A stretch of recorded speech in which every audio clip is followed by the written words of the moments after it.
students right behind me are giving blood, and today it's not just about saving lives. I'll tell you more next. Coming up, I'll tell you how one local fire department paid tribute to 9/11. And where were you on 9/11? We'll share with you some of the memories from that tragic day. From the University of Georgia, a student production of the Grady College of Journalism, this is Grady News Source. On tonight's News Source, we're remembering the 9/11 attacks that happened 12 years ago today. We'll show you what your community is doing to remember the victims who were affected. A Winder Fire Department is remembering the events that took place on this day exactly 12 years ago. A ceremony was held this morning outside the station as everyone in this country remembers that fateful day. Reporter Chris Gilmore is live in the newsroom with the story. Now, Chris, what was it like this morning? Well, it was a very somber ceremony and very touching to most people there. About 50 people attended the event, and almost everyone was in tears.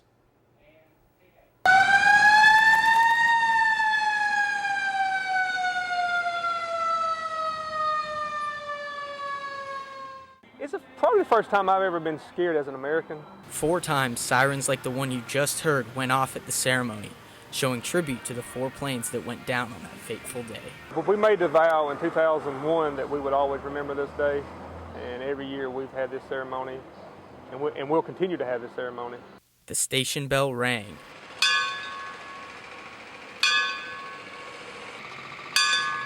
In remembrance of the 343 firefighters and 63 police officers who lost their lives in Lower Manhattan. The Guard then came out and lowered the flag to half-staff.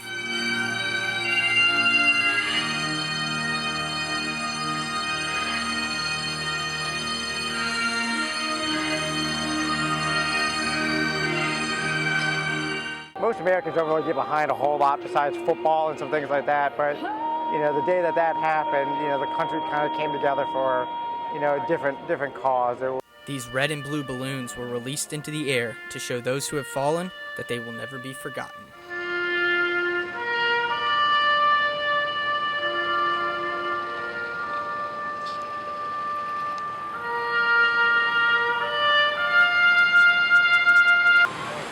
As you could hear, the music says it all. This is the 12th time that Ladder 1 in Winder has held this event, and they plan to do it for the foreseeable future. Live in the newsroom, I'm Chris Gilmore, Grady News Source.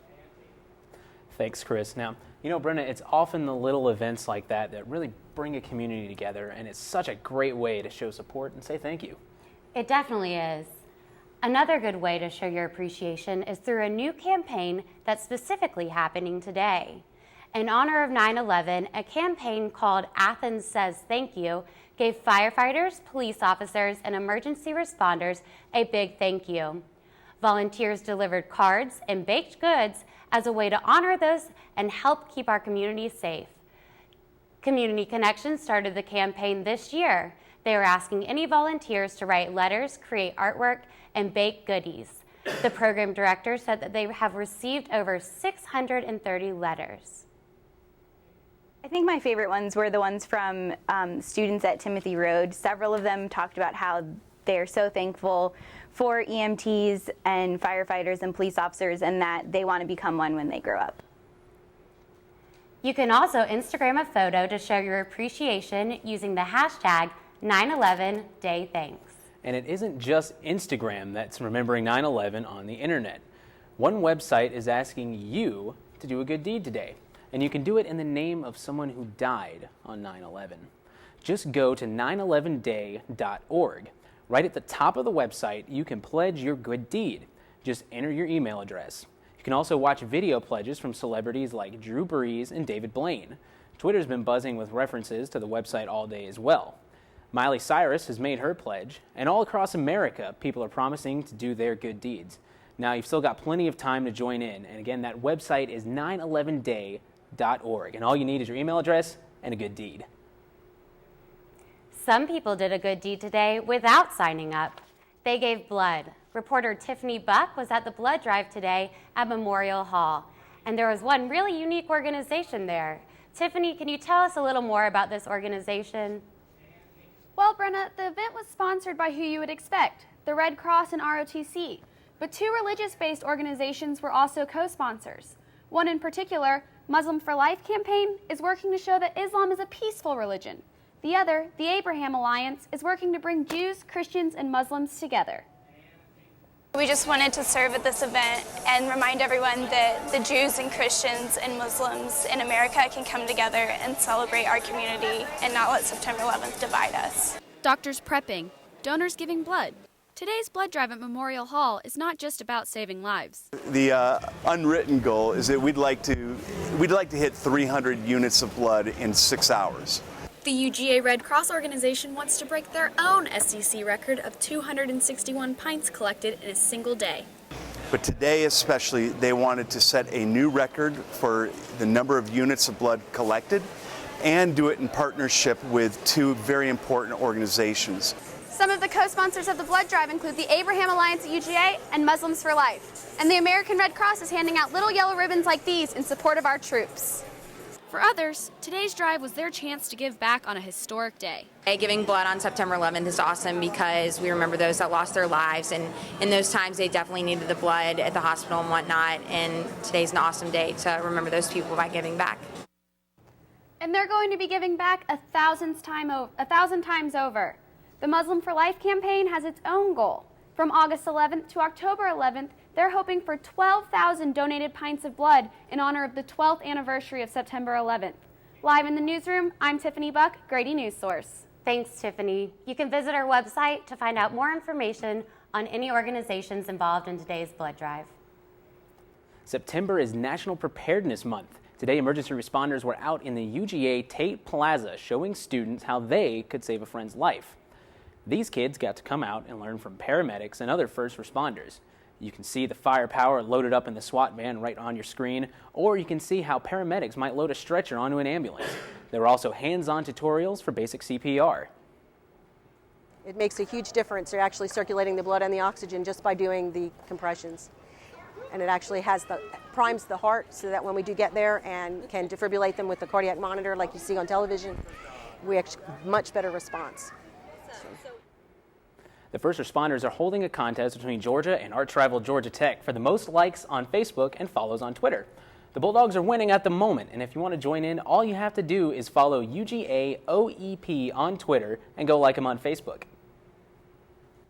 A Bulldog win made for angry Gamecocks. They couldn't keep the dogs down on the field, but they didn't ruin downtown Athens either. Reporter Lindsay Tuman took a look at the breakdown of crime over the game day weekend.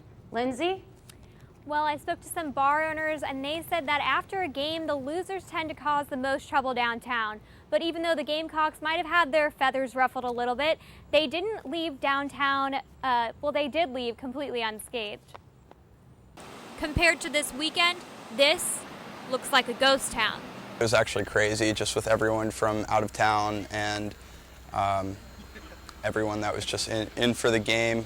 Every time a big game rolls around, it seems like the crime rolls around with it. If we're playing a big rival like USC compared to other games, you're going to see a few more incidents.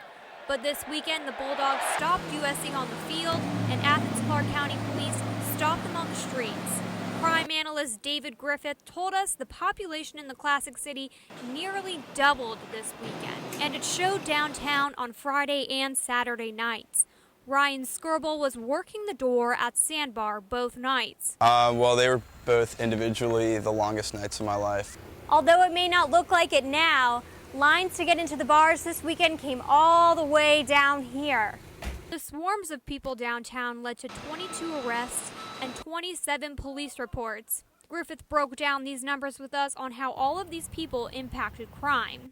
The simple assault crimes went up by nearly a third, and the liquor law violations were 5 times higher. Another big increase came from DUIs, which more than tripled. And the biggest noticeable increase came from misdemeanors, which nearly doubled. If you think these numbers seem high, you'd be surprised to know that Griffith says these numbers are the lowest they've seen in years. So by and large, people are well behaved, they're coming to Athens, they're having a good time, they're not being victimized. police are happy that the numbers are lower than they have been in the past, but they are starting to brace themselves for LSU, which is coming up pretty shortly now. Are the bars planning on preparing for the LSU weekend? Well, I spoke to one downtown bar owner. He says the LSU fans do get pretty rowdy, but surprisingly, the worst fans, they don't come from the SEC schools. It's actually Georgia Southern who causes the most trouble when they come here to Athens. Live at Grady News Source, I'm Lindsay Tuman. A new date for the vote on a military strike on Syria is still under discussion. In his national address last night, President Barack Obama asked the leaders of Congress to postpone the vote. But Obama wants to wait because the Russians have proposed an alternate plan. That plan would push Syria to hand over chemical weapons to international control. Where were you on 9/11? In high school, in my home ec class, and they actually turned on the TV and we saw both towers fall. It's not a bridal show and it's not a wedding. Find out about a new innovative take on wedding planning. There are weddings, and now there are not weddings. Reporter Monica Kalusik shows you this new way of wedding planning. Monica, what exactly is a not wedding? Well, Brenna, the Knot Wedding, not to be confused with the wedding magazine The Knot with a K, is actually just a big fake wedding. Fitted with full beading at the drop waist down here. It has You'll see a dress, a cake, a band, and even a bride. But the Knot Wedding is actually an event for vendors and brides alike. The Knot Wedding gives an opportunity for small businesses in the wedding industry to really show off what they do live and in person to couples that are engaged. The wedding will be held at the Foundry in downtown Athens. Though the Foundry is a popular venue, the Knot Wedding chose it for a different reason. And the Foundry Park Inn, especially the Melting Point, was a big draw for the Knot Wedding because they like venues that aren't ballrooms and aren't wedding venues. A lot of local vendors like I Do Boutique are excited to participate in this not-so-average wedding. To actually participate in a wedding where the vendors, such as myself, show their product, and someone's actually, in my case, they're wearing the product and walking around. You actually get to see the dress. The other vendors get to participate and provide their wares for the brides to actually see. Patty Oropeza is providing not one, but 2 dresses for the ceremony. She's never seen anything like this. Never. Nothing's come close to this. Tickets for the event are $30, and it's going to be held tomorrow evening at 7 at the Foundry. Live in the newsroom, I'm Monica Kalusik. Classic milkshakes are getting a facelift. A new 5 Points burger joint brings boozy milkshakes to Athens. That's just one unique feature at the Grindhouse Killer Burger. More attractions, a cornhole court on the roof, and a 10-foot movie projector. They even offer 30 different toppings for your burger. Grindhouse is set to open tomorrow at 11. They'll be showing the movie Friday the 13th to celebrate their opening date. Yeah, and you know what really goes great with a burger is an ice-cold beer, and you're going to have a lot of those at the Oktoberfest in Helen. They're going to have beer, brats, bands, and more beer. The Helen, Georgia Oktoberfest has all of this and more. For more than 40 years, thousands of people have fled to the German-styled town to celebrate this world-renowned event. Helen's festival kicks off tomorrow and lasts until October 27th.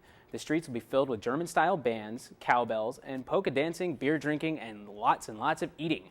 It's free if you visit on Sundays and between $8 and $10 if you go any other day.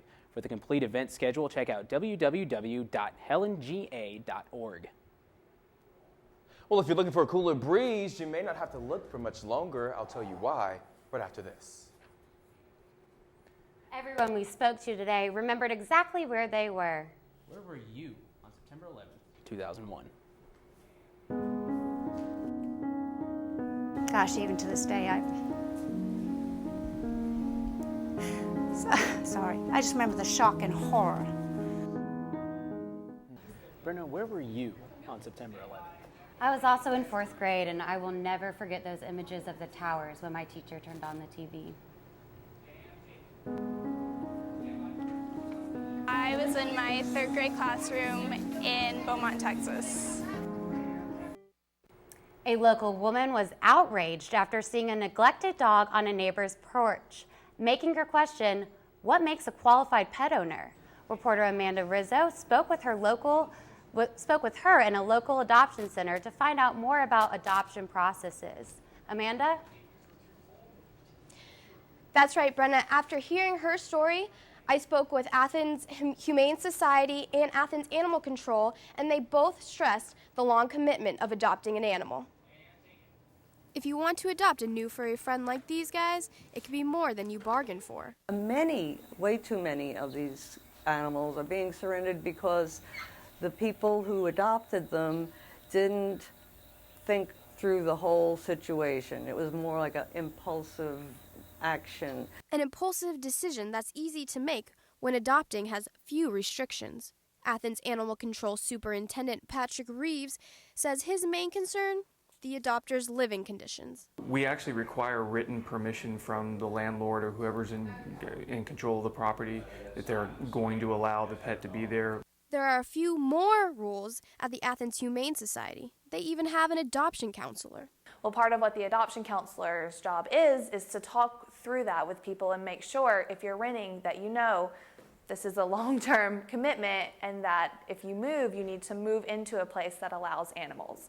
Dr. Paula Loniak emphasizes adoption takes commitment and sacrifice. It's not just about when it's convenient for your lifestyle. It breaks your heart to walk through the shelters and see these dogs and cats who are just like, what happened?